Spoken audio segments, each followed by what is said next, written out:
शिल्पी नेहा तिर्की के द्वारा एक बयान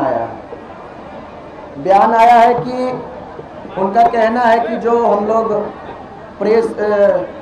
जो डेलीगेट्स में गए थे सरकार के साथ, जो हम लोग का संवाद था, उस डेलीगेट्स में जो गए थे उनका कहना है कि उसमें से कोई भी छात्र नहीं थे। इस बात का हम पूरी जिम्मेवारी के साथ खंडन करता हूँ। उसमें जितने भी गए थे सभी छात्र थे। मैं खुद छात्र हूँ। मेरा नाम रविंद्र पासवान है और मैं जेपीएससी का भी एग्जाम दिया हूँ, जेएसएससी का भी एग्जाम दिया हूँ। जो बयान दिया था वो स्पष्ट था कि जो छात्राओं का जो डेलीगेशन सरकार से मिलने के लिए गया, उसमें से अनशनधारी जो हंगर स्ट्राइक में बैठे थे उसमें से एक भी अनशनधारी को नहीं लिया गया डेलीगेशन में। कल हमारे बयान को जिस तरह से पेश किया गया कि हमने कहा है कि जो डेलीगेशन कमेटी थी उसमें कोई भी स्टूडेंट्स नहीं, फिर से इस बात का खंडन कर रही हूँ। जोहार, नमस्कार, एचएनएन देख रहे हैं। मेरा नाम निशा मिश्रा है। देखिए, कृषि मंत्री शिल्पी नेहा तिर्की का एक नया बयान सामने आया है। उन्होंने अपने सोशल मीडिया प्लेटफॉर्म पर भी डाला है, कई मीडिया चैनलों से बातचीत में भी कहा है कि बीते दिनों उन्होंने छात्र आंदोलन पर जो बयान दिया था उसे तोड़ मरोड़ कर पेश किया है।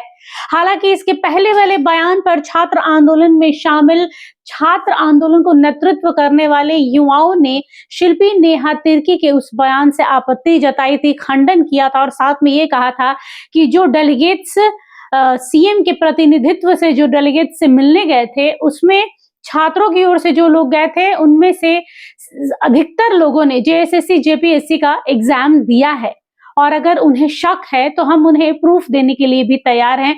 जिसके बाद ये वीडियो वायरल हुआ और शिल्पी नेहा तिर्की ने आज अपना जो स्टैंड है उसे क्लियर किया है और साफ तौर पर कहा है कि मेरे बयान को तोड़ मरोड़ कर पेश किया है। तारीख को मीडिया में मैंने जो बयान दिया था वो स्पष्ट था कि जो छात्राओं का जो डेलीगेशन सरकार से मिलने के लिए गया उसमें से अनशनधारी जो हंगर स्ट्राइक में बैठे थे उसमें से एक भी अनशनधारी को नहीं लिया गया था उस डेलीगेशन में। कल हमारे बयान को जिस तरह से पेश किया गया कि हमने कहा है कि जो डेलीगेशन कमेटी थी उसमें कोई भी स्टूडेंट्स नहीं थे।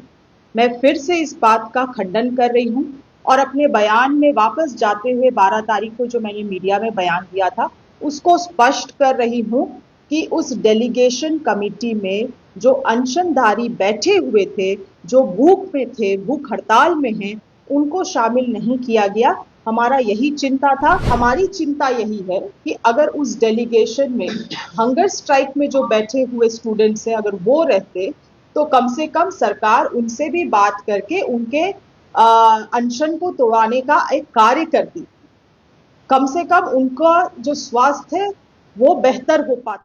मुझे लगता है रविंद्र पासवान जी को हमारे मीडिया में दिए गए बयान को वो सही तरीके से समझ नहीं पाए हैं और सोशल मीडिया के भी माध्यम से मैंने देखा है कि हमारे वीडियो को तोड़ मरोड़ के पेश किया जा रहा है।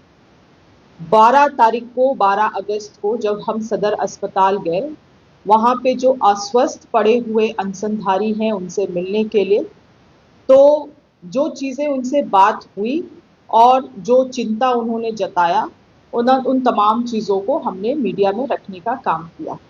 और मैं फिर से इस बात को दोहरा रही हूँ, उनका जो स्वास्थ्य है वो बेहतर हो पाता, मगर ये चीज़ें हो नहीं पाई।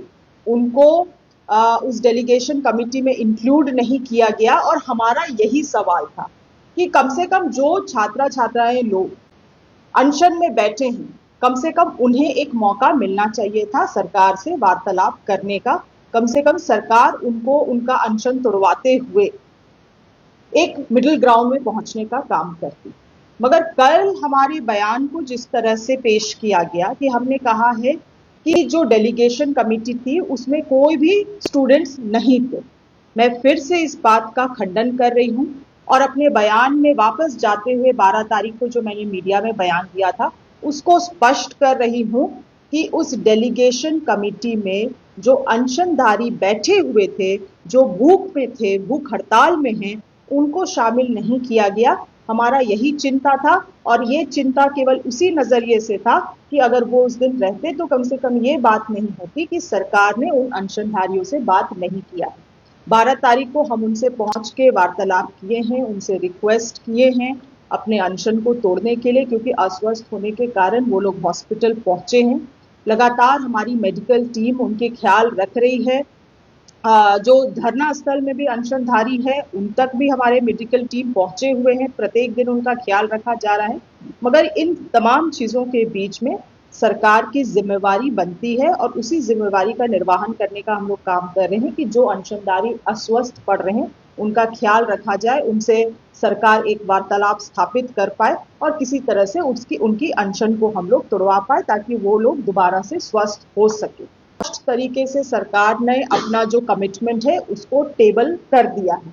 उसमें से जेपीएससी भी रद्द करने की बात है, बैकलॉग परीक्षाएं भी रद्द करने की बात है, ईडी से वित्तीय लेन देन की जांच कराने की भी बात है, जेसीसी की एक जुडिशरी कमिटी बना के भी उस जेसीसी सीजीएल की भी जांच कराने का कमिटमेंट हम लोगों ने दिया है। तो मुझे लगता है कि अगर कुल मिला के देखा जाए तो तमाम चीजों को सरकार ने अपनी सहमति जताई है उन चीजों में और कार्रवाई करने के लिए आगे भी बढ़ रही है। किंतु ये जो लगातार मांग किया जा रहा है कि जेपीएससी सीजीएल को रद्द किया जाए, मैंने स्टूडेंट्स को भी ये कम्युनिकेट किया है कि ये आज जो जेपीएससी सीजीएल में नियुक्तियां हुई हैं वो सुप्रीम कोर्ट और हाई कोर्ट के निर्देश अनुसार हुई है और अगर इन चीजों में हम लोगों को डायरेक्ट रद्द करने का जहां तक बात आता है तो आज वैसे स्टूडेंट्स भी हैं जो नौकरियां में, तो एक लीगल रूट लेते हुए ही सरकार को आगे कार्रवाई करना होगा और उसी के लिए हम लोग एक जुडिशरी कमेटी फॉर्म करते हुए जुडिशरी कमेटी से जांच भी करवाना चाह रहे हैं और उनका रिकमेंडेशन भी लेना चाह रहे हैं। तो इन चीजों में जब सहमति बन रही है तो छात्रा छात्राओं को भी इन चीजों को समझते हुए सरकार को इन चीजों में कार्रवाई करने के लिए समय देना चाहिए। मगर जो फिर से मैं कह रही हूँ, जो स्टूडेंट्स अनशन में बैठे हुए हैं जिनका स्वास्थ्य खराब हो रहा है, सरकार उनके लिए चिंतित है और हम चाहते हैं कि और हम लोग निवेदन भी कर रहे हैं कि वो अपने अनशन को तोड़े और स्वस्थ रहे ताकि हम लोग तरीके से चीजों में कार्रवाई आगे कर सकें। बिल्कुल, देखिए हम लोगों ने तो कई बार इस बात को कहा है कि सरकार के साथ बात करने का विंडो खुला है। कल मैंने देखा कि कुछ अनशनधारी लोगों ने भी अपील किया है सरकार उनसे आए और एक बार वार्तालाप करे, खास करके वैसे स्टूडेंट्स। देखिए मैं किसी स्टूडेंट्स में डिफरेंशिएट नहीं कर रही हूँ, मगर मैं इस बात को कह रही हूँ कि जिन लोगों ने भूखे रह के पूरे आंदोलन को खड़ा किया है, कम से कम उनके अनशन को सरकार को और किसी को भी सम्मान देने की आवश्यकता है। कल कुछ अनशनधारियों ने अपील किया है कि सरकार उनसे आए, बात करे, वार्तालाप करे, तो हम लोग उस दिशा में भी पहल करने का काम कर रहे हैं और मुझे पूरा विश्वास है कि सरकार ने अपने तरफ से द बेस्ट पॉसिबल मेजर्स लिए हैं।